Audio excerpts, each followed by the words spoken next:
Monsieur le Président, je ne vais plus revenir sur tout ce que mon éminent collègue a eu à dire, mais par rapport à cette imputabilité, vous retiendrez par rapport au président Dadis qu'effectivement, il était informé que le meeting allait se tenir. Aussi, Monsieur le Président, il n'a pas empêché, il n'a rien fait pour que ce meeting-là ne soit pas reprimé. Au contraire, il l'a planifié. Il ne s'est pas limité à la planification. Il s'est rendu sur le terrain. Il ne s'est pas limité à ça, Monsieur le Président. Il n'a pris aucune disposition pour ne pas que ces massacres-là soient perpétrés. Il n'a pas empêché. Il est revenu, Monsieur le Président, et tranquillement, il n'a mis en place, il n'a saisi aucune autorité compétente pour mener des enquêtes, parce qu'on avait des services de police en ce moment qui sont spécialisés dans les enquêtes. Ces services-là n'ont pas été saisis. Il a fallu du temps. Il a fallu que la Guinée soit soumise à des sanctions, Monsieur le Président, pour que nous pensions mettre en place une commission sérieuse, Monsieur le Président, afin que justement le travail soit fait. Et c'est en ce moment précis que le procureur général a été amené à prendre un réquisitoire pour saisir un pôle de juge d'instruction. Aussi, Monsieur le Président, il n'a pas sanctionné, aucune sanction. Il savait ceux-là qui ont été au stade. Il n'a pris aucune sanction contre eux. Donc, il tombe inéluctablement sous le coup de la loi. Par rapport à M. Teboro, Monsieur le Président, je dirais qu'il a pris part à la réunion préparatoire parce qu'il était à la présidence la nuit.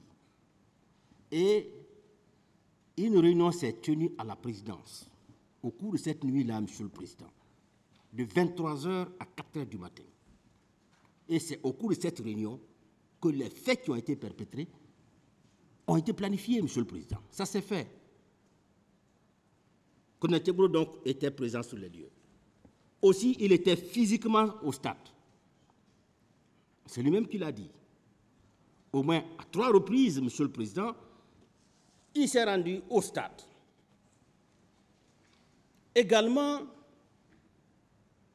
malgré qu'il menait souvent des enquêtes, il n'a interpellé personne. En tout cas, dans le cadre de ces massacres-là, personne n'a été interpellé par son service comme étant auteur ou présumé auteur des faits. Aussi, Monsieur le Président, il était au courant de tout. Tout ce qui se passait au sein de la présidence, Colonel Teboro était au courant. Et il dirigeait aussi des hommes. Donc, c'était véritablement un chef militaire. Colonel Blaise Goumou, il est impliqué dans l'encadrement des recrues de Kalia. Monsieur Soumaoro l'a dit ici, il a expliqué. Au moins 2 à 3 jours, Colonel Blaise Goumou était là et c'est eux qui encadraient les recrues de Kalia. Aussi, il était au sein d'un service, le service antidrogue. Au sein de ce service-là, Monsieur le Président, se pratiquaient des tortures, des cas de séquestration. Beaucoup de victimes sont venues nous expliquer ici ce qu'elles subissaient au sein de ce service-là. Et le colonel Blaise Goumou était l'officier le plus éclairé là-bas. Donc, tout ce qui se passait là-bas, Monsieur le Président, il était bel et bien au courant. Aussi, il était au stade lorsque Toumba arrivait avec son équipe. Il n'a absolument rien fait, malgré qu'il avait une équipe. C'est lui qui a dit qu'il avait une équipe de 6 hommes. Il savait que ces gens-là n'étaient pas venus pour caresser les manifestants. Il savait que ces gens-là étaient venus pour les tuer. Il n'a rien fait. Il dit qu'il a eu peur, il l'a détalé. Et il n'a informé aucune autorité pour que des dispositions soient prises, afin au moins d'amenuiser ce qui se passait au stade. Il était chef d'équipe, il l'a dit. chef d'équipe, ça veut dire qu'il avait des hommes à sa disposition. Colonel Diaby, Monsieur le Président, il a administré des coups à Donka. Ça a été dit plusieurs fois. Des témoins sont passés ici pour dire qu'à Donka, il a administré des coups aux malades. Au lieu de leur procurer des soins, il leur a administré des coups. Aussi, c'est lui qui a reçu les 54 corps dans l'enceinte du camp Samori. Et il a refusé de le dire ici, où il a envoyé ces 54 corps-là, Monsieur le Président. Pour toutes ces raisons, les faits lui sont imputables. Il n'a procuré aucun soin aux malades. Aucun. Il n'a assisté personne, Monsieur le Président. Au contraire, il est venu, il a martyrisé ces patients-là, qui étaient là, qui étaient à l'hôpital, qui souffraient. Marcel, Monsieur le Président, Marcel Guilavogui, l'accusé Marcel Guilavogui, il était au stade. Il était à la clinique Ambroise Paré, avec ses grenades. Il était au haut commandement, à l'état-major de la gendarmerie nationale. Mais surtout, il était sur le terrain des opérations, avec ses hommes. Il a administré des coups. Ceci dit est l'une de ses victimes, Monsieur le Président. M. Jean-Marie Doré est l'une de ses victimes. Ça veut dire que les faits qui sont déroulés, il était là. Les faits lui sont imputables. Paul Mansa, on n'en parle pas. Lui, c'est l'homme de Koundara. Les cas de torture, Monsieur le Président. Il les a reconnus in extenso au cours de son interrogatoire devant le pôle de juge d'instruction. Il revient ici, il essaye de passer, de contourner, mais avec la pertinence de vos questions, Monsieur le Président, vous vous êtes rendu compte que c'est un tortionnaire. C'est quelqu'un, effectivement, qui a maltraité, qui a torturé ceux-là qui étaient au camp Koundara. Et d'ailleurs, il était au stade. Parce qu'il nous a dit, ici, qu'effectivement, Begré était là-bas. Comment lui, il a su que Begré était là-bas, s'il n'était pas avec lui?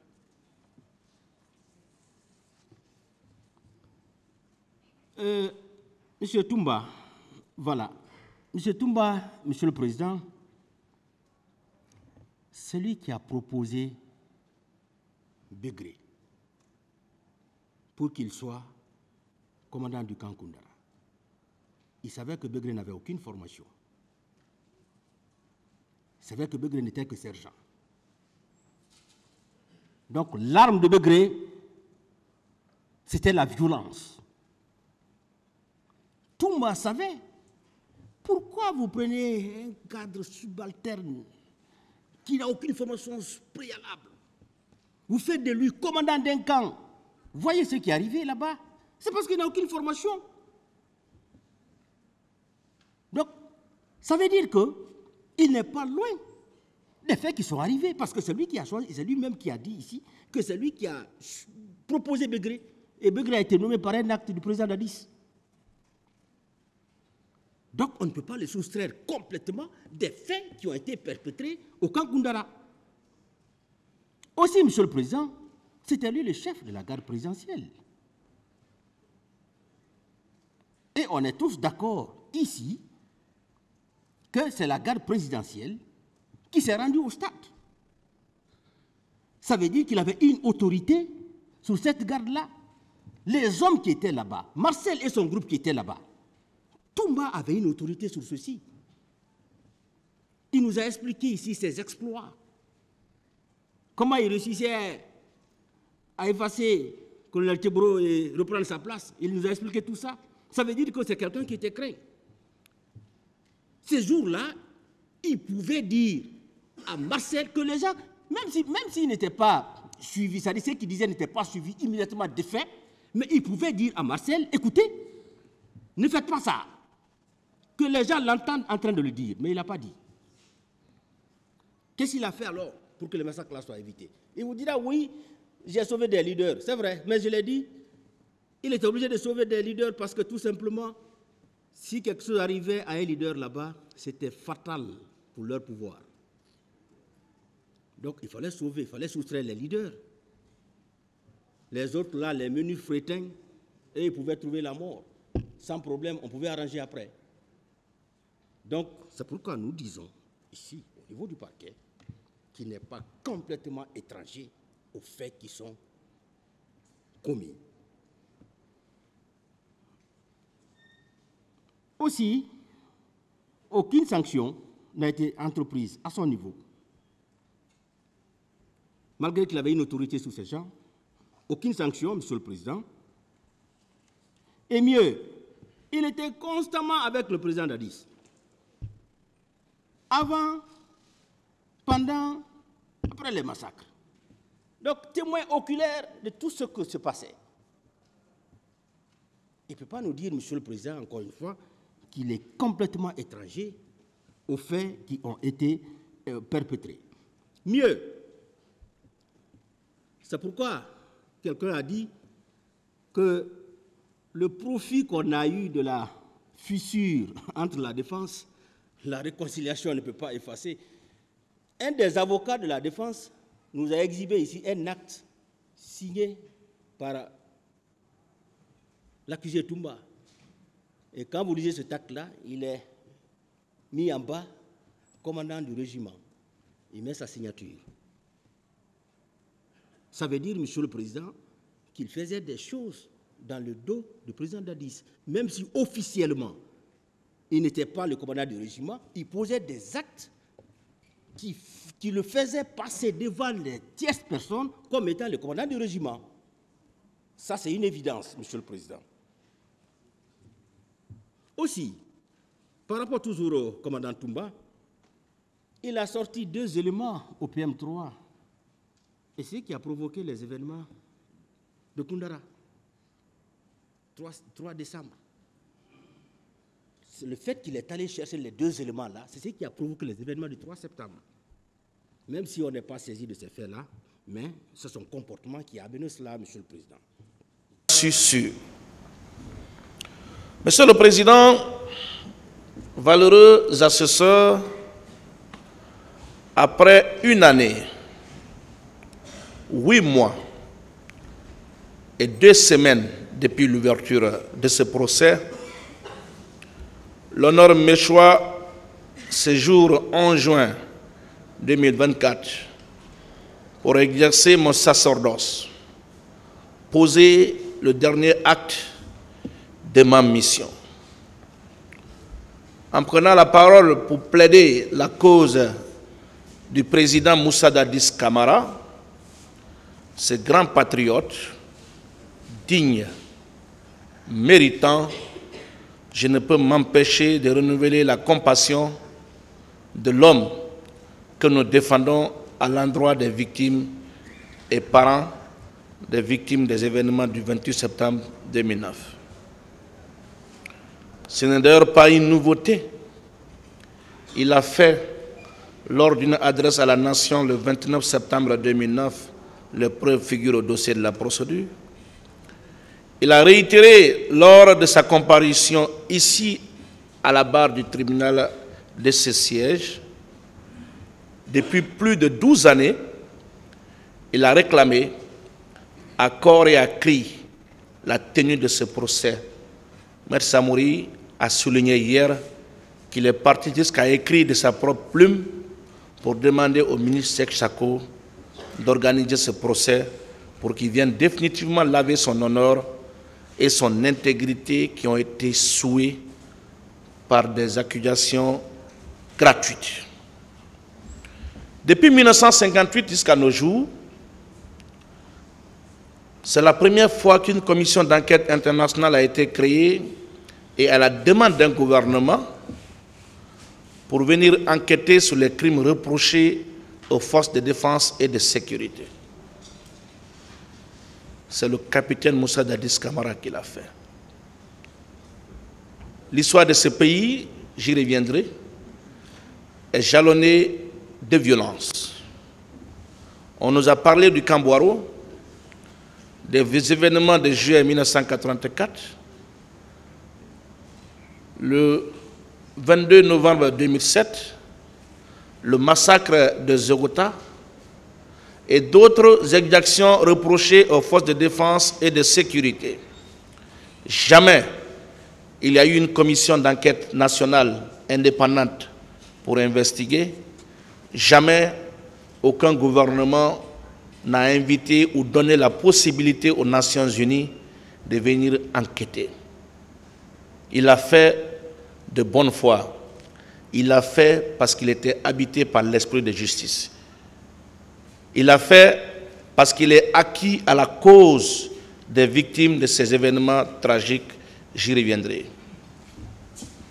On nous a parlé de plus de 50 000 morts au Camp-Boiro. Quel gouvernement, après 1984, a permis l'ouverture d'une enquête nationale indépendante, à plus forte raison, une commission d'enquête internationale? C'est le capitaine Moussa Dadis Camara qui a ouvert, n'est-ce pas, cette porte, et j'y reviendrai. Monsieur le Président,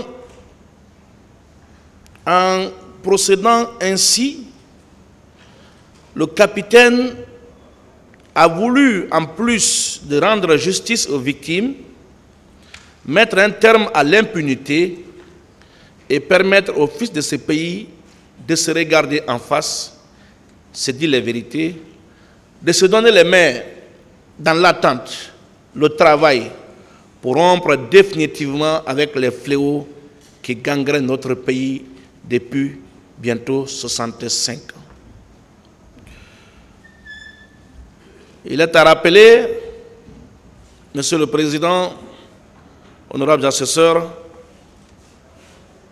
qu'à sa prise du pouvoir, il a lancé un appel à tous les compatriotes exilés qui hésitent à rentrer au pays de bien vouloir rejoindre notre patrie, déployer leurs énergies, leurs intelligences pour développer.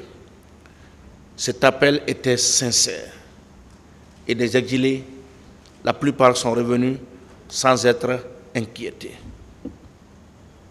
Monsieur le Président, Messieurs les assesseurs, à la veille de l'ouverture de ce procès, nous avons entendu plein de choses. On a entendu dire que ce procès doit sonner le glas de la fin de l'impunité. Ce procès est une occasion pour unir les Guinéens. Plus jamais ça. Mais ce procès a-t-il répondu aux attentes de ceux qui ont raisonné ainsi? Permettez-moi, Monsieur le Président, Messieurs les assesseurs, de vous dire personnellement que je suis quand même indigné après tout. Je dirais même que l'heure est grave. L'heure est grave, Monsieur le Président, Messieurs les assesseurs. Je peux sans doute me permettre que les atteintes extra-juridiques, je ne dis pas juridiques, extra-juridiques, les considérations qu'on pouvait attendre de ce procès en dehors du droit n'ont pas été à la hauteur de l'attente. Pour moi, cela a tourné au fiasco et j'en parlerai tout à l'heure, sans aborder, sans mettre en doute la crédibilité de la décision à intervenir. Je suis indigné, profondément indigné. Le 28 septembre 1958, date historique marquant le célèbre non à la communauté avec la France du général Charles de Gaulle, a été souillé. Ce jour 28 septembre 2009, décrété exceptionnellement, chômé, férié et payé, pour rappeler la mémoire de nos pères fondateurs, n'a pas plu à certains. Cette date de fierté nationale, dont des Guinéens se sont glorifiés pendant des lustres, a été polluée par des compatriotes qui n'avaient pour seul but de falsifier notre belle histoire et obtenir à tout prix et par tous les moyens le départ du capitaine Moussa Dadis Camara du pouvoir. Ils l'ont fait pour avoir le pouvoir à tout prix. Et ils l'ont eu. Ils l'ont eu, ils en ont usé et abusé jusqu'au 5 septembre 2021. Ce grand homme d'Afrique et du monde, dont le seul crime se résume en sa volonté de conquérir la souveraineté politique, économique de notre chère patrie et de lutter contre les narcotrafiquants qui avaient fait de la Guinée une plaque tournante du trafic international de la drogue, d'une part, et dans sa détermination de créer les conditions de la tenue des élections libres, transparentes, auxquelles il n'a jamais décidé de compétir, d'autre part, n'est que victime de son honnêteté, de sa franchise, de son patriotisme très passionné. C'est malheureusement cet homme qui, pendant 13 ans, a revendiqué avec véhémence la tenue de ce procès pour venir livrer sa part de vérité et laver son honneur, qui sera arbitrairement arrêté, humilié, conduit sous forte escorte à la maison centrale de Conakry sans aucun titre de détention valable. Comme si cela ne suffisait pas,